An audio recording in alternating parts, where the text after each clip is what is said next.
Good morning. So nice to see all of you. This is my teaching assistant Saurabh Arora. He has been helping with the course. He's done a lot of background work, reminding me to submit the assignments on time, reminding me to respond to your questions, getting clarifications. So he's the backbone behind this course in addition to the staff here at IIT Kharagpur. And they've facilitated this face-to-face interaction. So I'm so happy to see all of you. You know, right now I was just a name for you and you were just names for me, but now we are in front of each other. We are talking face-to-face, so that's very nice. So we have a limited amount of time with us. We have only about 55 minutes more. So please start with your questions and I will try and respond to them. And if I don't have the answers right away, I will respond to you over email or on the forum or whatever.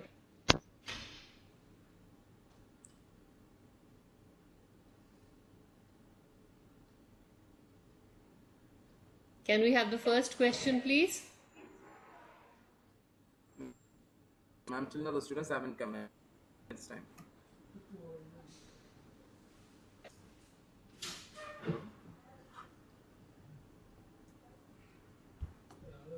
If I look at the camera, I can't see you. So you may see me looking at the screen like this.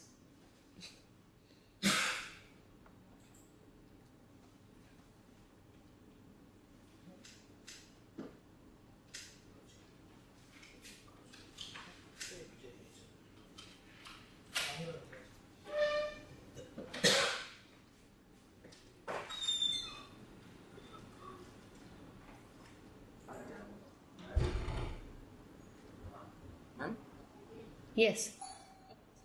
Ma'am, the haven't arrived yet. They'll come by 2 minutes. Okay. They'll come on. After that, they'll ask questions. Sure. Anybody else? Does anyone? The students are coming. Okay, all right. The students are on the way from the class. Sure. Sure. Okay, so this is HRM 6, I believe, right? Or HRM 5? Yeah, HRM 6. Okay. HRM 1, I see a lot of students sitting there. HRM 2, do you have any questions? Come.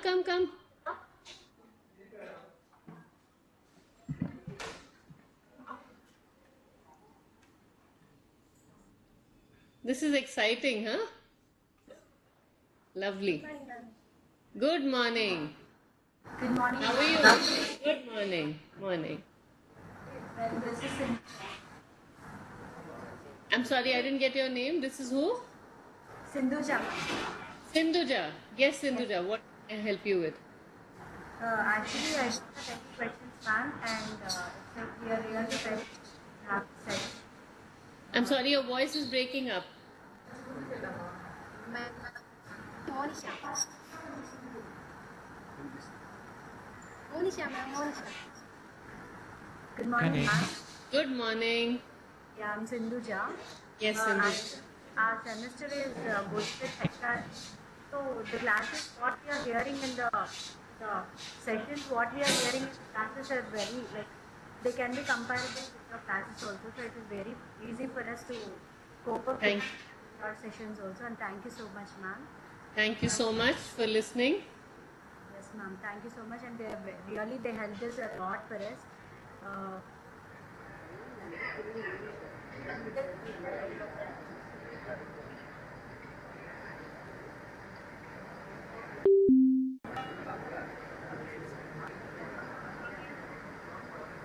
Please tell me what it. Good morning, ma'am. Good morning. Can you please explain about cybernetic model? Which model? The cybernetic model. Yes, definitely. Let me pull up the slide for you so you have a reference. Can you give me? Yes.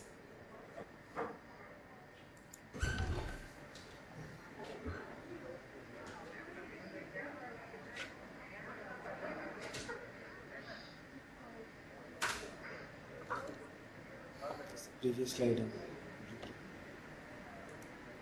Yeah. Okay. The cybernetic model. See, cybernetic model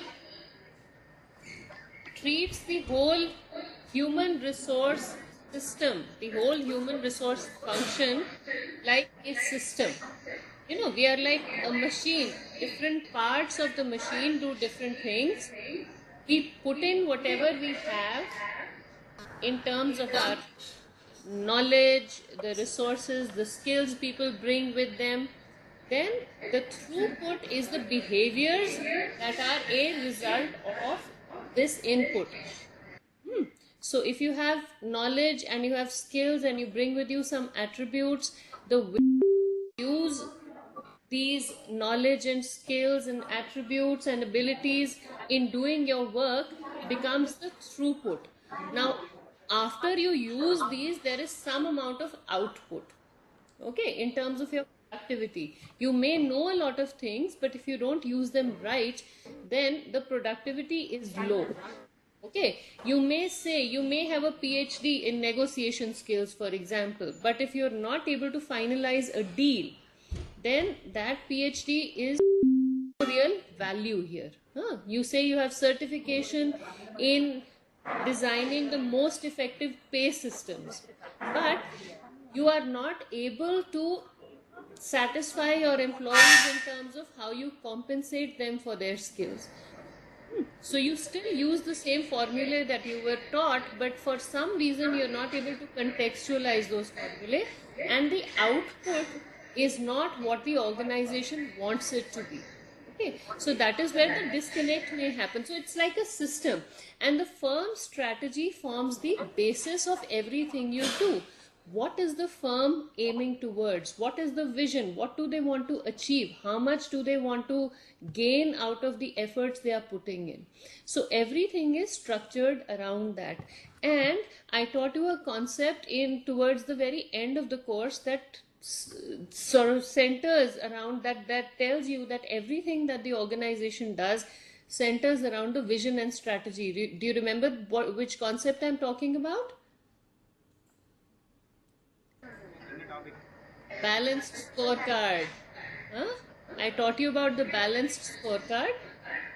So everything that we do in an organization centers around the strategy, the vision. The vision drives the strategy. Vision tells you what the strategy is going to be. It guides you towards what you need to do in order to achieve that vision.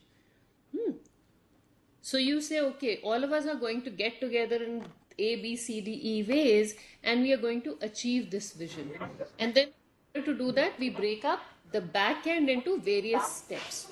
All right, so cybernetic model, to answer your question, is treating the human resources function like a machine where you put in something, you process it, and there is some output. Does that answer your question?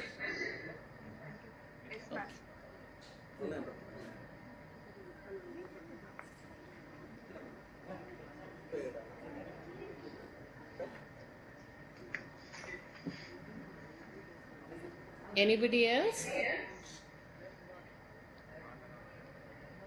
I'm so excited to see all of you in front of me, huh? It's so nice. And thank you so much for being so interested in this course. This is so nice. Good morning, ma'am. Good morning. My name is Hemlata. Premlata? Yes, ma'am. Yes, I had Premlata. a doubt about HR adaptability plan. HR adaptability plan. HR adaptability. Yeah. Adaptability HR. plan. Okay, let me pull up the slide for you.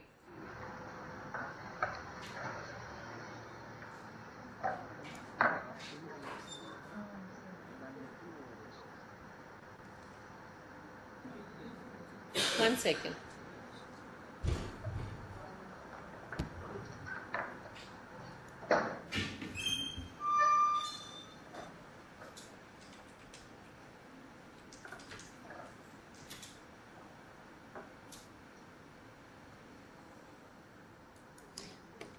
We talked about adaptability. What's our adaptability? I also didn't notice this concept. I'm sorry, I don't think I've addressed this. Can you please tell me which context it is in? Premlata? It is in the assignment of fourth assignment, ma'am. Fourth assignment. Okay, let me see if I have it.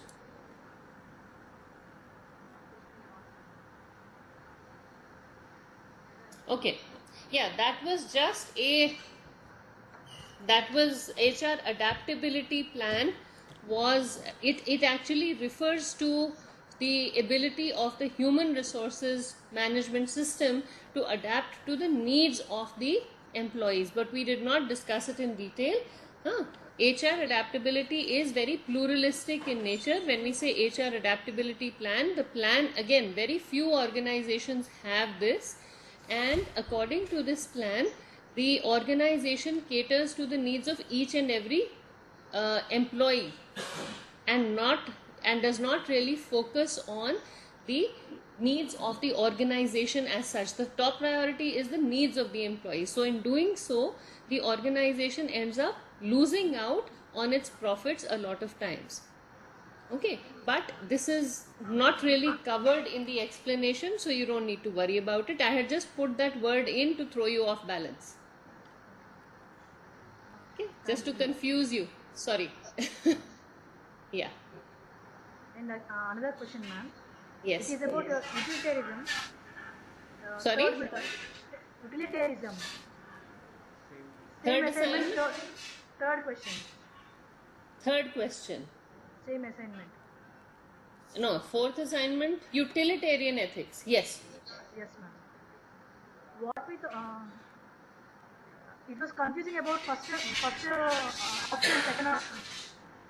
It was Yes, yes. Did you post a question on the forum about this? Yes, ma'am. No, ma'am. Okay. No, somebody else did. Yes. See, the second option is actually not as specific as the first option. You can only do a cost and benefit analysis of the end result. When we say utilitarian ethics, we are talking about the utility of whatever it is that you have done. Okay, now when we talk about the utility, we have to evaluate what the positives of what you have done are and what the negatives of whatever you have done are.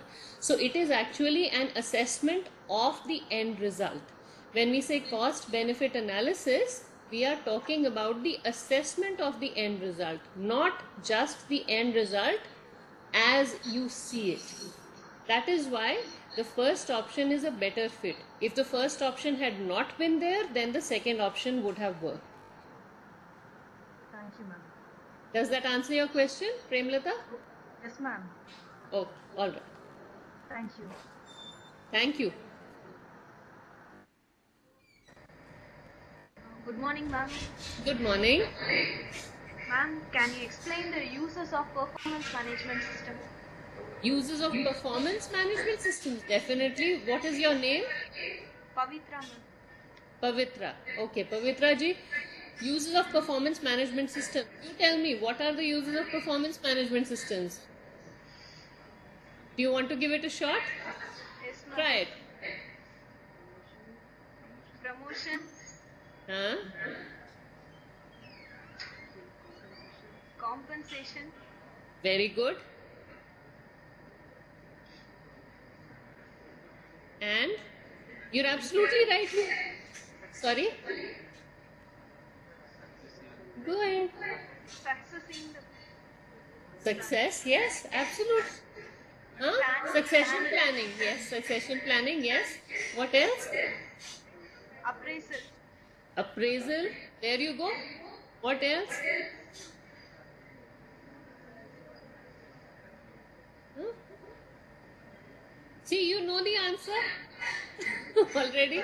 Need for training and development. Huh? That would be another one. Okay, performance management systems help you consolidate the needs for training and development of your workforce. So if several people say, I need to learn X, Y, Z, through individual appraisals, it becomes very difficult to keep track of what somebody needs. But a performance management system helps you consolidate all this information and see patterns in what the needs of your employees may be, or where they could be faltering, or where you can make some more improvements as a system, as an organization. So that's another one. The list is endless, and you already know what you're talking about. Okay? Ma'am, I have one more question, ma'am. Just a second. Pavitra ji, does that answer your question? Yes, ma'am. Yes? Do you have anything else, Pavitra? Yes, ma'am. I have one more question, ma'am. Yes, please. Ma'am, can you explain the latest tools that can be used for my HR projects? Latest tools, I'm not sure what you're talking about. What kind of HR projects are you talking about? Ma'am, like ANOVA, context, what are the latest tools that can be used, ma'am? ANOVA is a statistical analysis tool. So you can use any latest statistical analyses. You know, that is ANOVA is analysis of variance, which is a statistical method. What kind of tools, what kind of HR projects are you talking about? Can you please give me an example? Emotional intelligence, like that. Emotional intelligence. Why would you want to know the emotional intelligence, and whose emotional intelligence do you want to find out? Employees. Your employees. Okay. Why would you want to find out the emotional intelligence of your employees? In order to do my final year project. Oh, in order to do your final year project. Well, in that case, please send me an email and I will help you get through this. Okay. All right. Okay. Wish you all the best. Thank you, ma'am. Okay.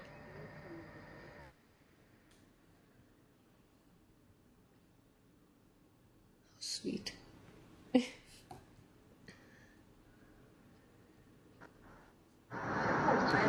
Yes. Good morning, ma'am. Good morning. Sorry? I'm Sri Lakshmi. Sri Lakshmi. Yes, ma'am. Okay. Yes, Sri Lakshmi. What? My question is first lesson, ma'am. Let me pull it up. First assignment, yes. Bureaucratic organization structure. Bureaucratic organizational structure. Okay. What do you want to know about the structure? What is the bureaucratic? Okay. Bureaucratic organizational structure is an organizational structure that is very hierarchical. Bureaucracy deals with administration, with implementing rules that are decided by an organization. Okay, in India also we have this Indian Administrative Service, right? So somebody makes the rules and the administrative service make sure that these rules are followed by the public, the general public, right? So these rules are implemented. Similarly, in an organization, you would have a bureaucracy. You would have a set of people whose primary job would be to make sure that all the rules of the organization are being followed. For example, say the human resources function in organizations ensures that this is done. In addition to your supervisors, your boss will tell you this is within the rules, this is not within the rules, or you want to find out why your variable pay has been fixed at a certain rate. So they'll say, okay, you go to the finance department, and the finance department will in turn check with the human resources policies of the organization, and they'll tell you that this is supposed to be done and this is not supposed to be done. Now, in some organizations, more flat organizations, these things are written down in black and white and everybody follows them the way they are supposed to be followed. They are not restricted to interpretation by a person sitting in a position of authority. Okay, but in a bureaucratic organization, you would have a person who actually sits and interprets these rules and makes sure that they are applied to certain set of people. Okay, or they are followed by the people concerned. These rules in bureaucratic organizations are usually written in a very complicated manner, and these organizations are, bureaucratic structure works best in organizations that are very, very complex, where a lot of things need to be taken into account and a lot of things needs to be looked at while framing the rules. For example, you would say flexible time is, or flexi time is permitted. But for a person who is who is in the factory, who has to switch on the lights of the factory, switch on the machine so that production can start, you cannot have flexi time for this person because things have to be done at a certain time, right? For a person who is not so interdependent, whose work is not so interdependent, flexi time may work. But for a job, for a position that is very interdependent, where something is coming, it has to be processed and it has to be sent to the next step, you just cannot implement flexi time. So in an organization that has very strictly determined jobs, like things that have to be done on time, and that has something very, very independent, you would need somebody who can interpret the concept of flexi time. And this person's job would only be to interpret it in various contexts. Sometimes it can be applied, sometimes it cannot be applied. And that would be a bureaucratic structure. A bureaucratic structure is one in which there are administrators. There is a separate set of people who are implementing the rules. Now, because there is a separate set of people who are implementing the rules, the organization becomes vertical. Which means you can't just go to your supervisor and say that this is required to be done. You can't just do things on your own. You have to check with another person. So the number of people involved in getting things done increases, because of which the organization becomes more vertical. Flatter organizations are, or skill-based organizations are, organizations where the rules are, people, the ultimate goal is not to follow the rules as they are. They follow rules, no doubt about that. But their ultimate goal is to get the output while following fewer rules. The number of rules is lesser, and so the organization assumes a flatter structure. It's not as vertical as a bureaucratic organization is. Have I complicated the issue for you, or have I made it simpler to understand? Please, yes. Please repeat what you said. Simple to understand. Great. So you understood what I said? Yes, ma'am. Okay. Thank you very much. Sri Lakshmi, right? Yes, ma'am. Okay. Thank you, Sri Lakshmi. Nice talking to you. Any other question?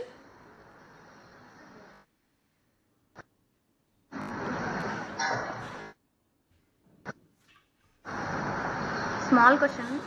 Yes, please. Racial profiling. What is the racial profiling? Racial profiling.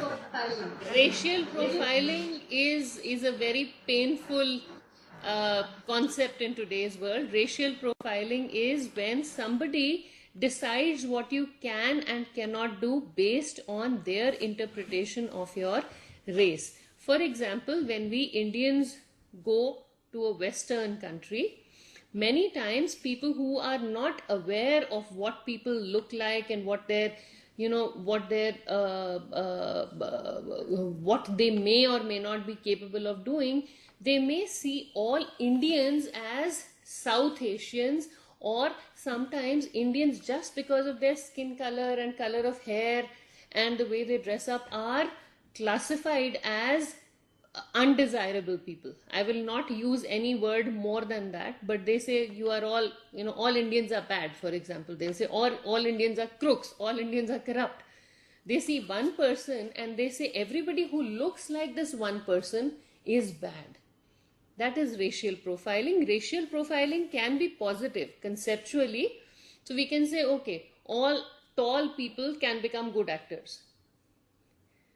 Okay, or so that kind of thing, because we see all these famous actors are very, very tall. Now a short person goes in for an acting, what do they call it, screen test, and they say, no, we can't take a screen test for you because you're short, you'll never be a hero, so you just get out.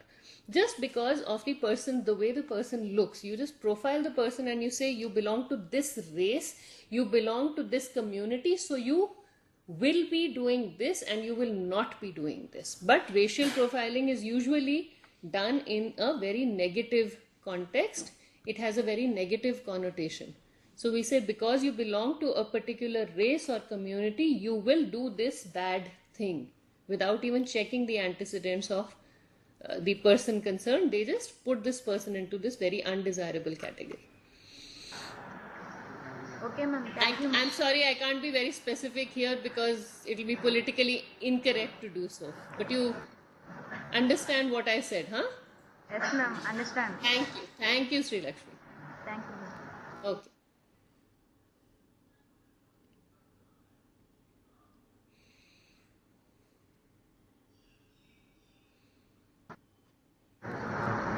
Good morning, ma'am. Good morning. This is Santoshi, ma'am. Santoshi. Yes, ma'am. Yes, Santoshi. What can I do for you? Ma'am, can you explain about succession planning, ma'am? Succession what are plan. Yeah, Yes. succession planning, ma'am. Means what are the easy steps to success in planning? Succession planning has nothing to do with success in planning. Okay, succession means somebody replaces you when you move on. Okay, it has nothing to do with success. Succession is different. Succession means one person goes out and the other person replaces this person and does the same job. Number two, there are no easy steps for anything. Okay, everything is very difficult.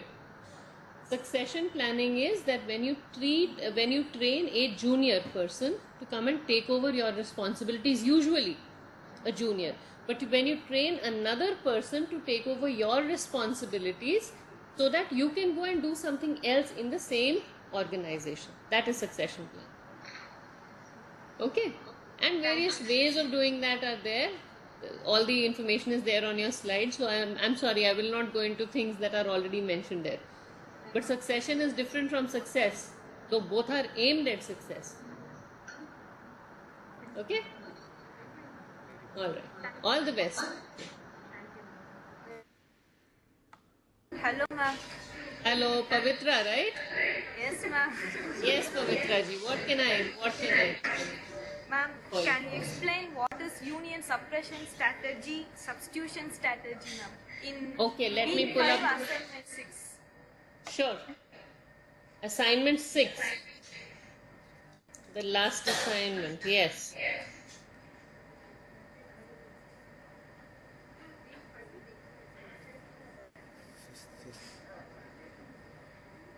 Fifth question? Fifth assignment. Okay. Union substitution strategy. Let me pull up the slides for you.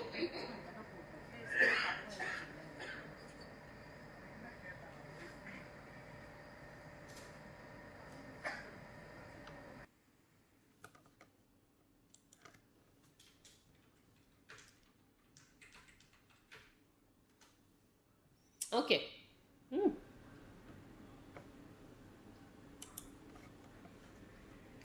So you wanted union substitution strategy and union suppression strategy, right? These two, and Union acceptance strategy. union acceptance strategy. Okay. See, union acceptance strategy is, like you see here, union acceptance strategy is when an organization believes that unions are a part of life. Any organization will have people who will want to get together in collectives and who will want to propose whatever they have. So that is union acceptance strategy is collaboration with these unions, not to go out of your way and do unethical things, but to use the unionization to the organization's advantage, which means that since people are already collected, you just give them one thing. You talk to them as a collective, not as independent employees. You get their feedback on what they want, have negotiations, give them as much as you can give them, and let the union be there and you be on your guard, and you are sort of working as a team with the union. That is union acceptance strategy. Union avoidance strategy is that okay, I think you're off, I'll just wait. Yeah. So union avoidance strategy is when you feel that if people get together in the form of a union, they will